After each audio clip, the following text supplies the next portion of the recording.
Nós temos encontro amanhã, breakfast com o voorzitter da Tweede Kamer e voorzitter da Eerste Kamer de Holanda e sua delegação e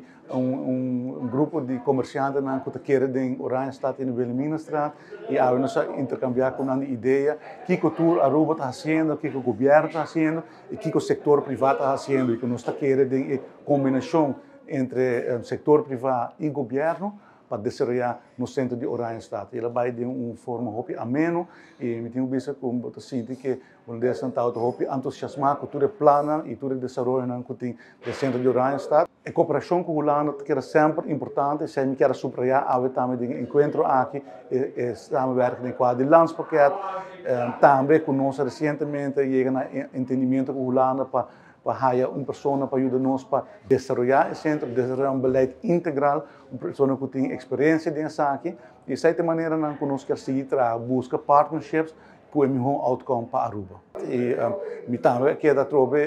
animar para continuamente nos empresários que querem dentro do desenvolvimento de Oranjestad e quer seguir invertir e trabalhar junto com o governo. Então, melhor costa na caminho.